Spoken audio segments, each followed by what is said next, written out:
After Ning Tian creates his shadow clone, he places a hand on its shoulder and says, "Good brother, I'll leave Yi Bei and the others to you." The clone replies, "Yes." Then, the clone quickly heads off toward the others. Ning Tian watches it go and says with a smirk, "As expected of me, even my shadow clone is handsome." Once the clone disappears from view, Ning Tian takes out a mask, begins putting it on, and mutters, "Just in case, I'd better change my identity before entering." Then, Ning Tian heads deeper into the Divine Fall Land. Meanwhile, the shadow clone returns to Palace Lord Yi Bei and the rest. As soon as he arrives, Palace Lord Yi Bei greets him, saying, "Patriarch, you're back." The clone responds, "Yes." Palace Lord Yi Bei then asks, "How did it go? Did you find a solution?" The shadow clone answers calmly, "The solution is to wait. Let the wind scatter the clouds and the mist." Noticing the strange demeanor, Palace Lord Yi Bei turns to the Grand Elder and asks, "Elder, has our patriarch always been this mysterious and aloof?" The Grand Elder replies, "If the patriarch says we wait, then we wait. Do you think he'd lie to us?" With an awkward chuckle, Palace Lord Yi Bei says, Yes, you're right." Then he murmurs again, "Will the anomalies in the Divine Fall Land really disappear on their own?" Meanwhile, deep inside the Divine Fall Land, a few people stand within a green-colored protective barrier. They are being attacked by something that resembles black mist, which rushes toward them at high speed. Among those inside the protective barrier is Yi Yu, daughter of Yi Bei, Lord of the Great Compassion Palace. One of the people inside the barrier turns to a girl and asks, "Sister Yu, what exactly are those things?" Sister Yu, visibly shaken, replies, "I don't know, but everyone must stay alert." Suddenly, the black mist gathers at one spot and begins surging rapidly toward the barrier again. Seeing it, Sister Yu shouts, "They're coming again." Then she yells louder, "Careful, they're coming again. Use spiritual energy to cover your ears. Don't listen to those strange sounds. Watch out for the black mist." Once more, the black mist speeds toward the protective barrier. Sister Yu cries out, "Here they come." In that very moment, the black mist pierces a spot in the protective barrier and begins seeping inside. One of the people notices it and panics. The black mist starts entering his body through his ears. That man suddenly screams in agony. Sister Yu shouts, "Use the Great Compassion technique to block the black mist." Behind her, the man who was attacked by the black mist starts bleeding from his mouth and collapses, dead. Then, everyone uses the Great Compassion technique together and forms another layer of the protective barrier. The black mist starts pounding furiously against the new barrier. A frightened girl turns to Sister Yu and asks, "Sister Yu, are we going to die here?" Sister Yu replies, "We've already been trapped here for a full week, and our senior and junior brothers have gradually." Sister Yu walks over to the girl, gently embraces her, and says, "Rower, don't be afraid. I'll definitely get you all out of here." The girl responds, "But our cultivation is being suppressed here. It's like crying out to the heavens with no response, and to the earth with no reply." Suddenly, Sister Yu notices someone walking toward them through the mist. Immediately, she alerts everyone, "Shh, someone's coming." Ning Tian approaches them, massaging the back of his neck with one hand, while muttering, "So annoying. I'm already like this, and the pressure is still so heavy?" Seeing Ning Tian, everyone gets startled and quickly becomes alert. Sensing the energy in the area, Ning Tian says, "The demonic energy here is very similar to that of the demon god I encountered last time. If I'm not wrong, this might really be remnants of his. But the space here is sealed."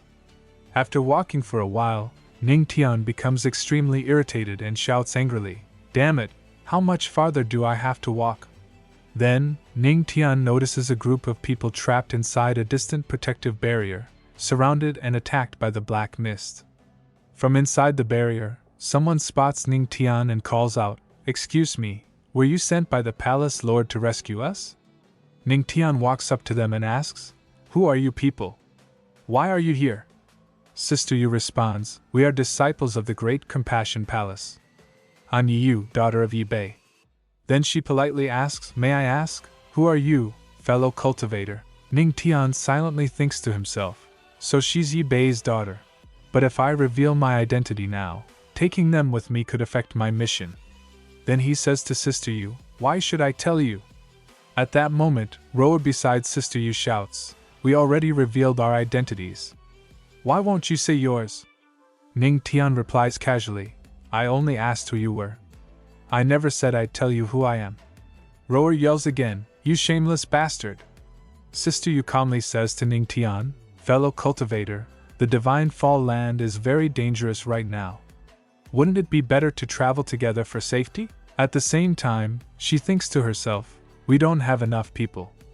One more person is one more strength." Ning Tian replies, not interested. Rower, standing next to Sister Yu, huffs and says, "Humph. You'd better listen to senior sister, she's an expert at the celestial monarch realm. This Divine Fall land is full of dangers. Going alone is just asking to die." Meanwhile, as Ning Tian and Sister Yu are speaking, the black mist begins rushing toward them. Noticing it, Rower screams, "Sister Yu! Those monsters are coming again." Ning Tian turns to them and asks, "Didn't you say she was an expert at the celestial monarch realm? Why are you so nervous?" Sister Yu urgently replies, "Fellow cultivator, now's not the time to argue. These things aren't easy to deal with.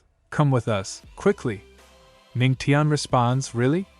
He then activates the Eye of Perception, and his eyes begin to glow brightly. He speaks to the system, "System, what are these things?" The system replies, "Host, these should be a type of demon formed after demonic sounds took shape." Ning Tian narrows his eyes at the black mist and mutters, "Demonic sounds?" He pulls out his guqin and says, "Then I'll use the Tao of music to deal with them."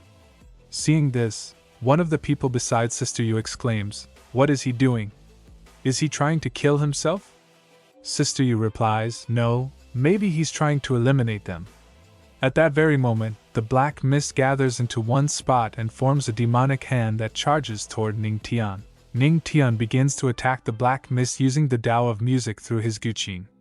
With each strike of Ning Tian's guqin, golden sound waves burst forth, completely destroying the black mist. Seeing all of it, Sister Yu becomes overwhelmed with joy. Rower, standing beside her, exclaims, "Sister Yu, did you see that? He really scattered that black mist." Sister Yu responds with bright eyes, "Yes. Our hope has arrived." At that moment, several system notifications appear before Ning Tian. "You surprised Yu. You surprised a group of disciples from the Great Sadness Palace. Reward, 1 pressure nullification card. Pressure nullification card, when used, allows you to ignore pressure for 1 hour." After receiving the notification, Ning Tian falls silent and thinks to himself, "Good card. As long as there's no pressure in this broken place, who can stop me?" Then, Ning Tian begins walking away from the area. Meanwhile, Sister Yu's protective barrier gradually starts to disappear. She steps out from within and calls out to Ning Tian, "Senior, wait." Ning Tian suddenly turns back toward them and replies, "Why should I take you guys with me?" Hearing this, Sister Yu is left completely speechless. That? Rower steps forward from behind Yu and says to Ning Tian, "You drove off those black mists with a single move. You're clearly stronger than my senior Sister Yu. Please, Senior, you can't just leave us to die." Sister Yu then adds, "If you help us get out, Senior, we'll make sure to reward you generously once we're out." Ning Tian looks at them and thinks to himself, after all, she's the daughter of the Great Sorrow Palace Master. Then he calmly says to Yu, "If you want to live, stay where you are." But Yu and the others begin walking toward him together, calling out, "Senior, let's face this together." Ning Tian sharply scolds them, "Shut up. If you follow me again, believe me, I'll kill you right here and now." One of the boys with Sister Yu turns to her and asks, "Senior sister, why is he being so mean?" Rower chimes in, "Yeah, he's too arrogant. After all, we're also from the Great Sorrow Palace. And staying here is basically asking to die. What if those black mists or sounds come back?" Yu turns to everyone and says, "No, I've decided to follow the senior's advice." Hearing that, Rower responds, "Why? That person might be lying to us." Yu turns to everyone and says, "This place is no longer the place we once knew, and who knows what kind of monsters are out there now. So, instead of running around blindly like headless flies, it's better to listen to that senior." I just hope the senior keeps his promise. Meanwhile, Ning Tian slowly walks toward the purple light pillar. As he gets closer and closer to the pillar, the pressure on him continues to increase. At the same time, Ning Tian mutters, "The closer I get to the central area, the stronger the pressure becomes. If it weren't for my vast spiritual sea, which allows me to sustain myself with spiritual energy, I fear I would collapse halfway." As soon as he reaches the light pillar, the black mists begin rushing toward him, ready to attack. Seeing this, Ning Tian immediately takes out his guqin and begins to play. Golden sound waves burst from the guqin, swiftly clearing away the black mists. Once the mists are cleared, Ning Tian notices something within them. There seems to be something in the black pillar? He immediately says to the system, activate Eye of Perception. As the Eye of Perception activates, the black mist begins to clear, and he sees something taking shape inside. Within the black mists, he spots what appears to be a tower. Ning Tian, surprised, asks the system again, "What's that?" Ning Tian slowly begins walking toward the tower-like structure hidden within the black mists. As he moves closer, he mutters in frustration, "Damn it, the closer I get, the stronger the pressure becomes." After a while, he finally reaches the tower. Ning Tian slowly extends his hand to take hold of it. But just before he touches it, a dense stream of black mist begins pouring out from the object. After a bit of effort, Ning Tian finally manages to grasp the tower. The moment he takes hold of it, all the surrounding black mists rush toward him at high speed. Seeing this, Ning Tian becomes genuinely frightened and lets out a startled cry. As the black mists clear, Ning Tian lets out a long sigh of relief, clutching his chest and saying, "That was a close call." Moments later, two massive demons emerge from within the tower, Qi Tian and Qi Hun. Qi Tian steps forward and says to Ning Tian, "You puny human, hand over the Buddha demon tower. It doesn't belong to you."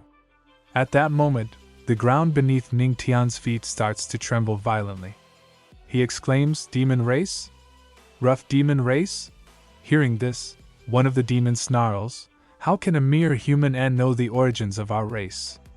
Ning Tian looks at the demons and thinks to himself, "It looks like that demon god has also sent people out to search for treasures." Then he says to the demons, "So this thing is called the Buddha Demon Tower. Thanks for letting me know." One of the demons steps up to Ning Tian and growls, "Are you trying to kill yourself, you human ant? How could you touch what belongs to my race?" Ning Tian calmly says to the demons, "How dare you guys talk to me like that?" One of the demons scoffs and replies, "Humph, I am a commander of the demon race, equal to the peak human heavenly lords." Ning Tian responds cheerfully, "That's impressive, but haven't you noticed anything?" The demons, confused, asked him, "What does that mean?" Suddenly, the demons begin to feel an overwhelming and terrifying pressure. With a cold expression, Ning Tian says to them, "Sorry, I forgot to mention, this place is filled with the oppressive pressure of divine level. The stronger you are, the more terrifying the pressure you feel." Ning Tian clenches his fist, gathering aura into it, and says to them, "With cultivation as strong as yours, I'm guessing you're just barely standing up." Then he rushes toward one of the demons and delivers a powerful punch, shouting, "You are stronger than me, but here. I can beat the crap out of you." The demon takes the full force of Ning Tian's punch and is sent flying.